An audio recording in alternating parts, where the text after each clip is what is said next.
తెలంగాణ రాష్ట్రం ఏర్పడి 7 సంవత్సరాలు పూర్తి చేసుకొని 8వ సంవత్సరంలో అడుగుపెట్టడం జరిగింది. ఈ 8 సంవత్సరాల కాలంలో తెలంగాణ రాష్ట్రం, తెలంగాణ ప్రభుత్వం కేసీఆర్ నాయకత్వంలో అద్భుతమైన విజయాలను సాధించింది. టీఆర్ఎస్ పార్టీనో టీఆర్ఎస్ ప్రభుత్వమో మా విజయాల గురించి చెప్పుకోవడం కాకుండా కేంద్ర ప్రభుత్వం, కేంద్రంలో ఉన్న మంత్రులు, ప్రధానమంత్రి గారు సైతం తెలంగాణ సాధిస్తున్న అభివృద్ధిని, తెలంగాణలో అమలవుతున్న సంక్షేమ కార్యక్రమాలు ఇతర రాష్ట్రాలు అధ్యయనం చేయాలి, ఇతర రాష్ట్రాలు ఆదర్శంగా తీసుకోవాలి, తెలంగాణ మార్గంలో మీరు పయనించాలని చెప్పి అనేక సందర్భాల్లో పార్లమెంట్ సాక్షిగా తెలియజేయడం జరిగింది. ప్రధానంగా తెలంగాణ రాష్ట్రంలో వ్యవసాయాన్ని పండుగ చేయాలి, రైతును రాజును చేయాలనే ఆలోచనతోని 2014లో ప్రజల ఆశీర్వాదంతో మొదటిసారిగా అధికారంలోకి రాగానే వ్యవసాయానికి పెద్దపీట వేయడం జరిగింది. వ్యవసాయానికి సంబంధించినంత వరకు మొదటిగా రైతుల రుణాలను మాఫీ చేసి, రైతు రుణాలను మాఫీ చేయడమే కాకుండా వ్యవసాయ రంగానికి 24 గంటలు నాణ్యమైన ఉచిత విద్యుత్తును అందించడం, పెట్టుబడి సహాయంగా రైతు బంధును అందించడం, దానికి తోడు నాణ్యమైన విత్తనాలు, ఎరువులను కూడా అందుబాటులో పెట్టి అన్ని రకాలుగా రైతును ప్రోత్సహించడం జరిగింది. 2013-14లో ఉన్న పంటల విస్తీర్ణంతో పోల్చుకుంటే 2020-2021లో తెలంగాణలో పంటల విస్తీర్ణం గణనీయంగా పెరిగింది. అదేవిధంగా పంటల దిగుబడి కూడా గణనీయంగా పెరిగింది. దానికి ఒక నిదర్శనం ఏంటి అంటే 2020-2021 అగ్రికల్చర్ ఇయర్లో 1,10,00,000 ఎకరాలలో మనం వరి సాగు చేస్తే 3 కోట్ల టన్నుల వరి ధాన్యం దిగుబడి అయింది. ఇది ఒక ఆల్ టైమ్ రికార్డ్.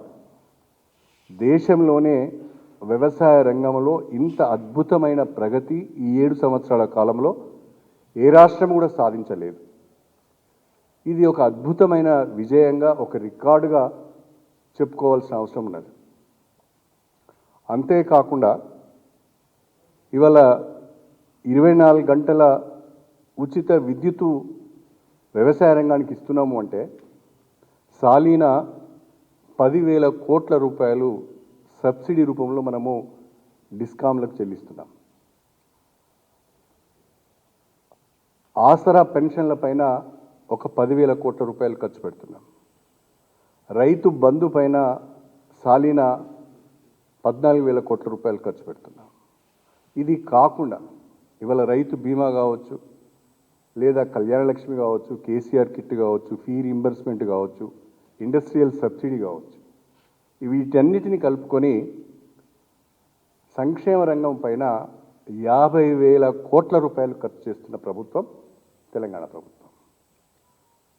తెలంగాణ రాష్ట్ర బడ్జెట్ను దృష్టిలో పెట్టుకుంటే, తెలంగాణ రాష్ట్రం యొక్క ఆదాయాన్ని దృష్టిలో పెట్టుకుంటే సాలీనా 50,000 కోట్ల రూపాయలు సంక్షేమ రంగం పైన ఖర్చు పెట్టడం అంటే ఇదొక అద్భుతం అని చెప్పి మరొకసారి చెప్పవలసి వస్తుంది. ఇంత పెద్ద మొత్తంలో సంక్షేమ రంగం పైన ఖర్చు పెడుతున్న రాష్ట్రము మరొకటి లేదు. Keeping in view the size of the Telangana budget, keeping in view the resources of Telangana, the allocations for welfare in Telangana is higher when compared to all other states in the country.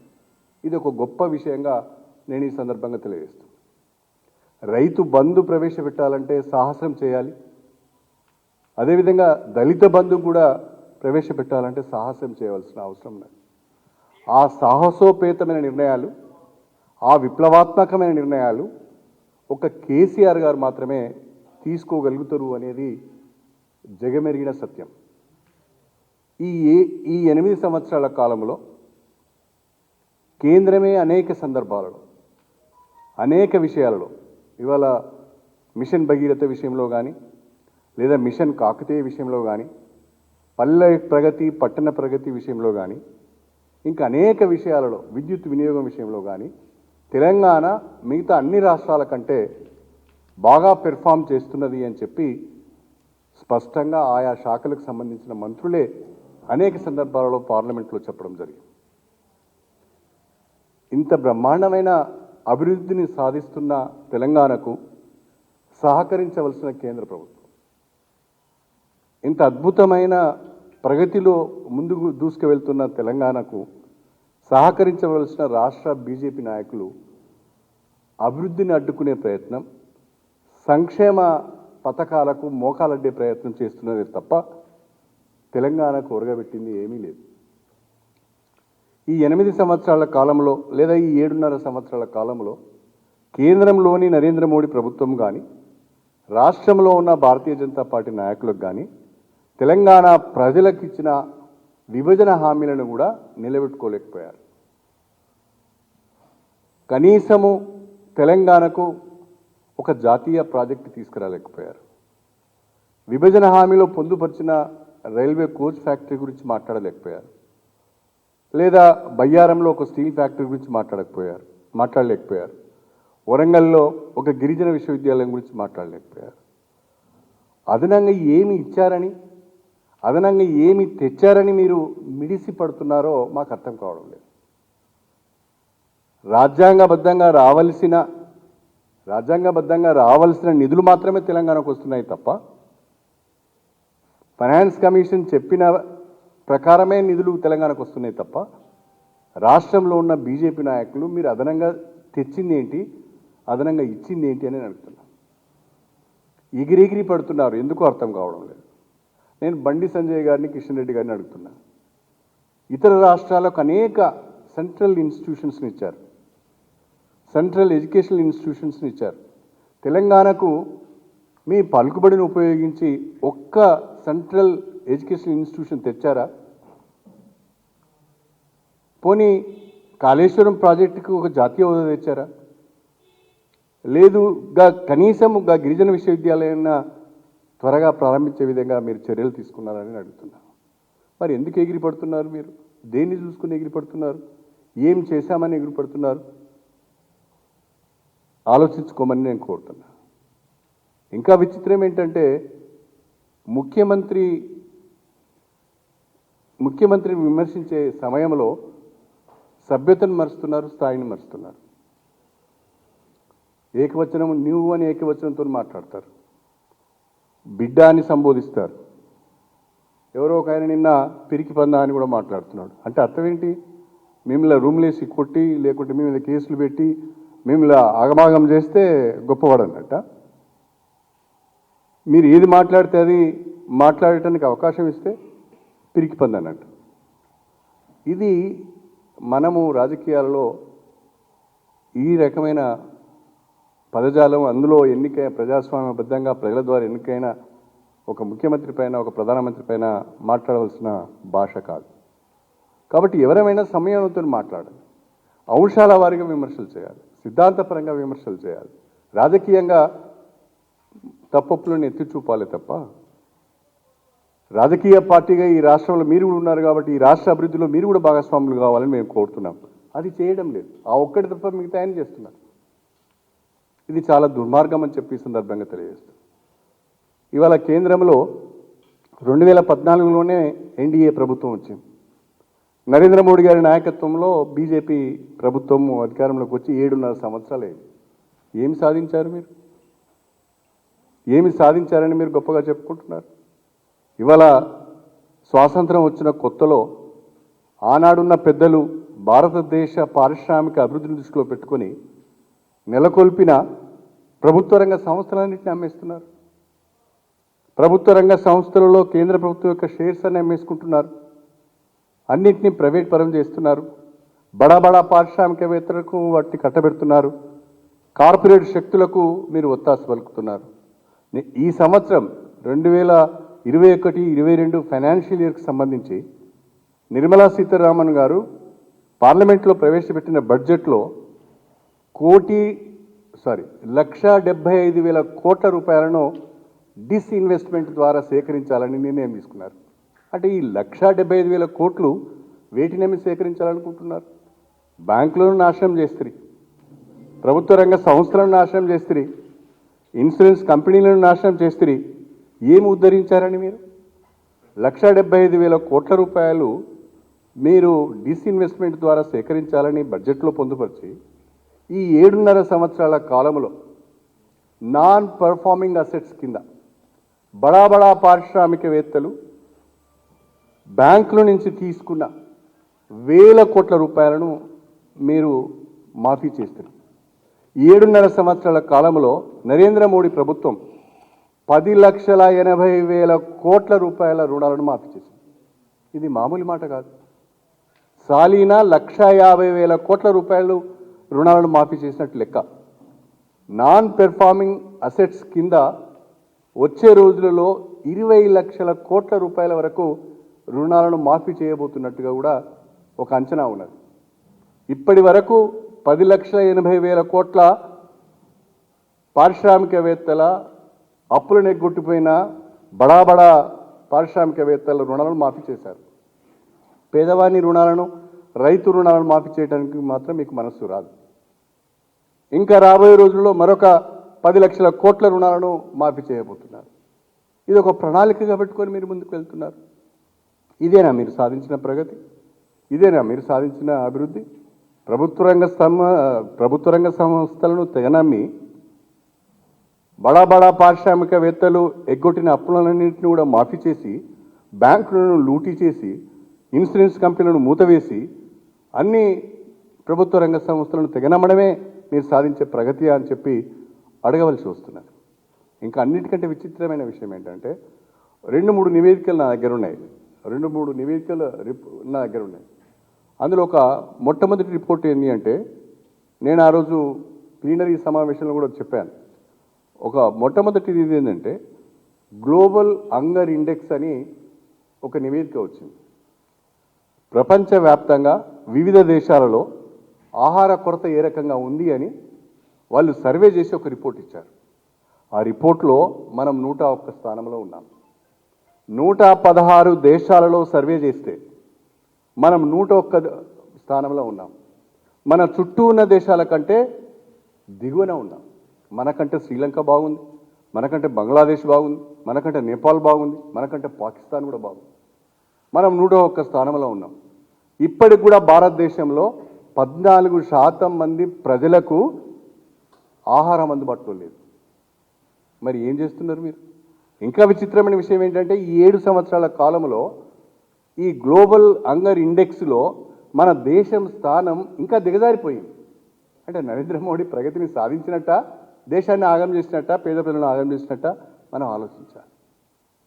నేను ఇప్పుడు ఇంతకుముందే ఒక non performing అసెట్స్కి సంబంధించిన ఒక చిన్న search చేస్తే ఒక చిన్న ఇన్ఫర్మేషన్ దొరికింది నాకు.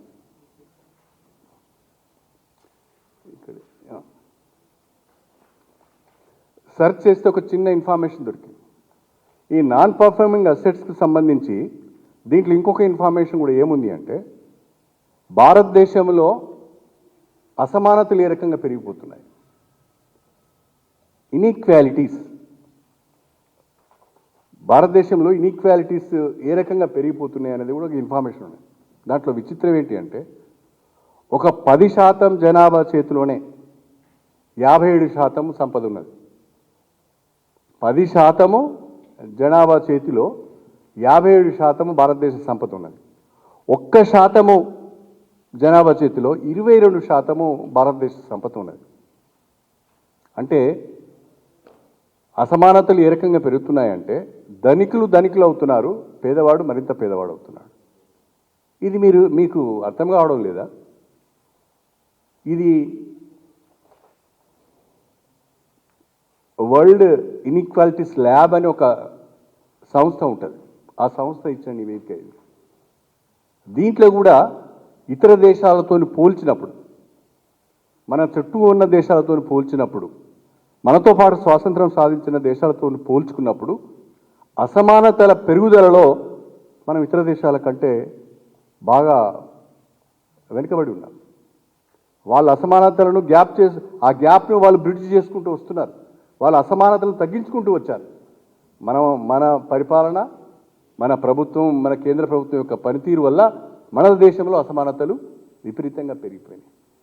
50% జనాభా ఇప్పటికీ ఇంకా సాలిన 53,000 రూపాయలు మాత్రమే సంపాదించగలుగుతున్నారు. ఇదొక ఇంపార్టెంట్ డేటా. 50% జనాభా, భారతదేశంలో ఉన్న 50% జనాభా సాలిన 53,000 రూపాయలను మాత్రమే సంపాదించగలుగుతున్నారు. కానీ 10% జనాభా సంవత్సరానికి 12 లక్షల రూపాయలను సంపాదించగలుగుతున్నారు. 53,000 ఎక్కడ, 12 లక్షల రూపాయలు ఎక్కడ? ఇది కాకుండా 1% జనాభా చేతిలోనే 22% భారతదేశ సంపద ఉండడం అంటే అసమానతలు పెరిగినట్ట, మీరు తగ్గించినట్ట? ఆహార కొరతను తీర్చలేకపోతుంది, అసమానతలను తగ్గించలేకపోతుంది, ప్రభుత్వ రంగ సంస్థలకు అదనంగా కొత్త సంస్థలు తీసుకురాలేకపోతుంది, కొత్త ఉద్యోగాలు సృష్టించలేకపోతుంది, ప్రభుత్వ రంగ సంస్థలను మూసేసి నిరుద్యోగ సమస్యను పెంచబడుతుంది, రిజర్వేషన్లు ఎత్తివేసే ప్రయత్నం చేయబడుతుంది. ఇంకా ఎందుకు మీ మిడిసిపాటు? ఎందుకు ఈ పెడబొబ్బలు, ఈ అరుపులు, ఈ కేకలని? దేని కొరకు? ఏమి సాధించారని, ఏమి ఉద్ధరించారని, ఏ ప్రజలకు మీరు ఏం చేశారని? రైతులకు ఏమైనా చేశారా? దళితులకు ఏమైనా చేశారా? పోనీ నరేంద్ర మోడీ గారు కొత్త విధానాన్ని ఎంచుకున్నాడు. ఏ రాష్ట్రంలో ఎన్నికలు ఉంటే ఆ రాష్ట్రానికి ఒక ప్యాకేజ్ ఇస్తారు. కేంద్రంలో ఉన్న నరేంద్ర మోడీ ప్రభుత్వము ఏ రాష్ట్రంలో ఎన్నికలు వస్తాయో ఆ రాష్ట్రంలో ఒక ప్యాకేజ్, తమిళనాడుకు ఒక ప్యాకేజ్, వెస్ట్ బెంగాల్కు ఒక ప్యాకేజ్, ఇప్పుడు యూపీలో ఒక ప్యాకేజ్. ప్యాకేజీలు ఇచ్చి మీరు ఏమైనా గెలుస్తున్నారా? ప్రజలు మీకు ఏమైనా ఓట్లు వేస్తున్నారా? 2018లో రెండవసారి నరేంద్ర మోడీ గారు అధికారంలోకి వచ్చిన తర్వాత అనేక రాష్ట్రాలలో ఎన్నికలు జరిగినాయి. అనేక రాష్ట్రాల్లో చాలా ఘోరంగా ఓడిపోయింది భారతీయ జనతా పార్టీ. మహారాష్ట్రలో దెబ్బతింటిరి, కర్ణాటకలో దెబ్బతింటిరి, మధ్యప్రదేశ్లో దెబ్బతింటిరి, రాజస్థాన్లో దెబ్బతింటిరి, ఛత్తీస్గఢ్లో దెబ్బతింటిరి, జార్ఖండ్లో దెబ్బతింటిరి, తమిళనాడులో దెబ్బతింటిరి, వెస్ట్ బెంగాల్ అనేమో మూతి ముక్కు బలిగిపోయాయి. 1,000 కోట్ల రూపాయలు వెస్ట్ బెంగాల్లో ఖర్చు పెట్టినా అధికారంలోకి రాలేకపోతుంది. కానీ దొడ్డిదారిన అధికారాన్ని అడ్డం పెట్టుకొని ప్రజాస్వామ్యబద్ధంగా ఎన్నికైన ప్రభుత్వాలను కూలగొట్టి కర్ణాటకలో, అదేవిధంగా మధ్యప్రదేశ్లో అధికారంలోకి వస్తుంది. రేపు యూపీలో ఎన్నికలు జరగబోతున్నాయి, పంజాబ్లో ఎన్నికలు జరగబోతున్నాయి. నేను ఇలా చెప్తున్నా, యూపీలో అఖిలేష్ దెబ్బకు నరేంద్ర మోడీ మూతి ముక్కు బలుగుడు ఖాయం, అమిత్ షా కాలు చేతులు ఇరుడు ఖాయం. ఎన్నికలైన తర్వాత ఇద్దరు కూడా వచ్చి హాస్పిటల్లో జాయిన్ కావాల్సిందే. యూపీలో సమాజ్వాదీ పార్టీ అఖిలేష్ యాదవ్ నాయకత్వంలో అధికారంలోకి రాబోతున్నది. అదేవిధంగా పంజాబ్లో ఆప్ దెబ్బకు విలవిలలాడిపోతున్నది భారతీయ జనతా పార్టీ. నిన్ననే రిజల్ట్స్ చూసినాం. చండీగఢ్ కార్పొరేషన్ ఎన్నికలలో భారతీయ జనతా పార్టీ కంటే ఎక్కువ సీట్లు ఆప్కి వచ్చాయి. రెండవసారి మీరు అధికారంలోకి వచ్చిన తర్వాత మీరు ప్రజల ద్వారా ఎన్నుకోబడ్డ రాష్ట్రం ఒకటి, అది కూడా నితీష్ కుమార్ మద్దతుతో బీహార్లో మీరు అధికారంలోకి వచ్చారు. ఇంకెక్కడ మీరు అధికారాన్ని సాధించారు? ఈవెన్ గోవాలో కూడా మీరు ప్రభుత్వాన్ని కూలగొట్టి అధికారంలోకి వచ్చారు కదా. ఎక్కడ మీరు అధికారంలోకి వచ్చారు? అంటే మొత్తము అధికారాన్ని హస్తగతం చేసుకోవటానికి, రాష్ట్రాలపైన ప్రజాస్వామ్యబద్ధంగా ఎన్నికైన రాష్ట్రాలలో ఉన్న ప్రభుత్వాలను కూలగొట్టి మీ అధికారాన్ని అడ్డం పెట్టుకొని ఆ రాష్ట్రాలను హస్తగతం మీరు కైవసం చేసుకునే ప్రయత్నం చేస్తున్నారే తప్ప ప్రజల ద్వారా ఎన్నుకోబడిన ప్రభుత్వాలు కావు మీ. ఇలాంటి వాస్తవ పరిస్థితులు దేశవ్యాప్తంగా ఉంటే రాబోయే పార్లమెంట్ ఎన్నికలలో కూడా మీ పరిస్థితి ఏందో దిక్కుతోచని పరిస్థితుల్లో మీరు ఉంటే రేపు జాతీయ స్థాయిలో కేసీఆర్ గారు యాంటీ బీజేపీ ఫోర్సెస్ అన్నింటిని కూడగడతాడేమో, ఈయనని ఈ రాష్ట్రానికే పరిమితం చేయాలి, ఈయనకి కొన్ని సమస్యలు సృష్టించాలనే నేపథ్యంలో మీరు చేస్తున్న కుట్రలను తెలంగాణ ప్రజలు గమనిస్తున్నారని చెప్పి ఈ సందర్భంగా తెలియజేస్తున్నారు. మీకు నరేంద్ర మోడీ ప్రభుత్వానికి భారతీయ జనతా పార్టీకి పార్లమెంట్ ఎన్నికల్లో దేశ ప్రజలు చావు దెబ్బ కొట్టబోతున్నారని చెప్పి ఈ సందర్భంగా తెలియజేస్తున్నారు. పరిణామాలు ఏ రకంగా ఉంటాయి, పర్మిటేషన్స్, కాంబినేషన్స్, పోలరైజేషన్స్ ఏ రకంగా ఉంటాయి అనేది వచ్చే రోజుల్లో తెలుస్తుంది. కానీ యాంటీ బీజేపీ ఫోర్స్ అన్నీ తప్పకుండా ఒకటైతాయి. బీజేపీని ప్రజలు ఓడిస్తారని చెప్పడం కూడా నాకు ఎలాంటి సందేహం లేదు. నేను అందుకనే ఈ రాష్ట్రంలో ఉన్న భారతీయ జనతా పార్టీ నాయకులు ఇప్పటికైనా దిగజారుడు మాటలు మానుకోండి. ఎవరి కొరకు దీక్ష చేస్తున్నారండి మీరు? కాస్తంతనైనా సిగ్గుందా మీకు? నేను ఎందుకు ఈ మాట వాడుతున్నానంటే, సంవత్సరానికి 2 కోట్ల ఉద్యోగాలు అంటది, 7 సంవత్సరాల 14 కోట్ల ఉద్యోగాలు కాదు కదా, 14 లక్షల ఉద్యోగాలు కూడా ఇవ్వరైతుంది. పైపెచ్చు ప్రైవేట్ రంగ సంస్థ, మన ప్రభుత్వ రంగ సంస్థలన్నింటి ప్రైవేట్ పరం చేయబడుతుంది. అందులో ఉన్న ఉద్యోగాలన్నీ కూడా ఊడవీకబడుతుంది.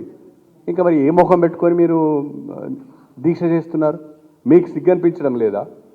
మీ కేంద్ర ప్రభుత్వ పెర్ఫార్మెన్స్తో మీకు సిగ్గనిపించడం లేదా? అసమానతలను పెంచి పోషిస్తుంది, ఆహార కొరతను సృష్టిస్తుంది, కొద్ది మందికే దేశ సంపదను కట్టబెట్టబడుతుంది, ప్రభుత్వ రంగ సంస్థలను ప్రైవేట్ పరం చేసి ఉద్యోగాలను ఊడవిక్కబడుతుంది. ఇంకే ముఖం పెట్టుకొని మీరు దేశాన్ని ఉద్ధరిస్తున్నారని చెప్పుకుంటున్నారు? ఎందుకు మిడిసిపడుతున్నారు మీరు? ఎందుకు ఎగిరిపడుతున్నారు? ఇది మంచి పద్ధతి కాదు అని చెప్పి నేను ఈ సందర్భంగా తెలియజేస్తున్నా. తెలంగాణ ప్రజలందరికీ కూడా నాదొక విజ్ఞప్తి. భారతీయ జనతా పార్టీ రైతు వ్యతిరేక పార్టీ, భారతీయ జనతా పార్టీ దళిత వ్యతిరేక పార్టీ. ఈ దళిత వ్యతిరేక, రైతు వ్యతిరేక భారతీయ జనతా పార్టీని తెలంగాణలో బొందబెట్టాలని చెప్పి కూడా ఈ సందర్భంగా నేను తెలియజేస్తున్నాను. ఎందుకంటే వాళ్ళు కుల వ్యవస్థను ప్రోత్సహిస్తారు, మత విశ్వాసాలను రెచ్చగొడతారు, అనేక రకాలుగా అసమానతలను పెంచి పోషిస్తారు, తద్వారా రాజకీయ పబ్బం గడుపుకునే ప్రయత్నం చేస్తారు. దీన్ని గమనించాలని నేను కోరుతున్నా. తెలంగాణ ప్రజలందరూ కూడా భారతీయ జనతా పార్టీ యొక్క కుట్రలను పసిగట్టాలని నేను కోరుతున్నా. చిన్న విషయం, ప్రజలందరూ కూడా అర్థం చేసుకోవాల్సిన విషయం. ఈ వానాకాలము 60 లక్షల మెట్రిక్ టన్నుల ఒడ్లు కొంటామని అంటిది. 60 లక్షల ఒడ్లు మేము సేకరించినాం, ఇంకా చాలా ఒడ్లు మిగిలి ఉన్నాయి. ఆ ఒడ్లు సేకరించడానికి కూడా అనుమతి ఇవ్వాలని మేము అడిగినాం.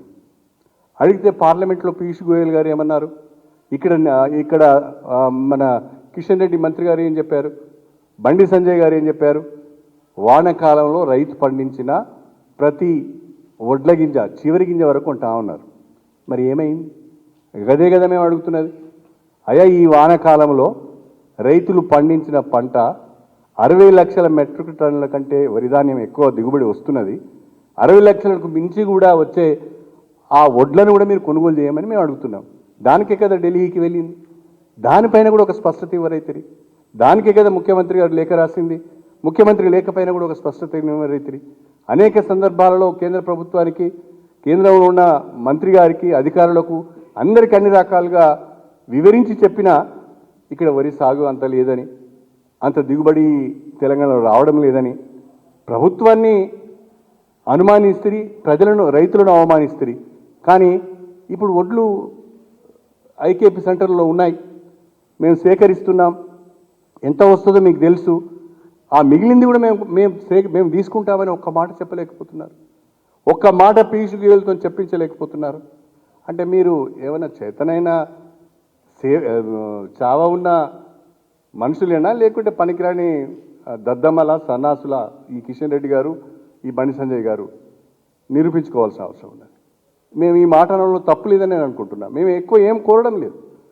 వానాకాలంలో మీరు 60 లక్షల మెట్రిక్ టన్నుల ఒడ్లు కొంటామన్నారు. ఆ మేరకు మాతో MOU చేసుకున్నారు. ఆ 60 లక్షల ఒడ్లు సేకరించడం అయిపోయింది. ఇంకా ఒడ్లు ఉన్నాయి, వీటిని కూడా సేకరించమని అంటున్నాం. మీరు సేకరిస్తామని కూడా చెప్పారు, కానీ అది జరగడం లేదే. దానిపైన ఒక స్పష్టమైన హామీ రావడం లేదే. కేంద్ర ప్రభుత్వం నుంచి ఒక లేఖ రావడం లేదే, ప్రభుత్వ ఉత్తర్వులు కూడా రావడం లేదే, అవి వచ్చే విధంగా మీరు ప్రయత్నం చేయడం లేదే, ఇంకేం ముఖం పెట్టుకొని మాట్లాడుతున్నారు? ఎందుకు మాట్లాడుతున్నారు నేను అడుగుతున్నా. ఈ చౌకబారు రాజకీయాలు మానుకోండి. తెలంగాణ రాష్ట్ర అభివృద్ధిని అడ్డుకునే ప్రయత్నం చేయకండి. తెలంగాణలో అమలవుతున్న సంక్షేమ కార్యక్రమాలకు మోకాలడ్డే ప్రయత్నం చేయకండి.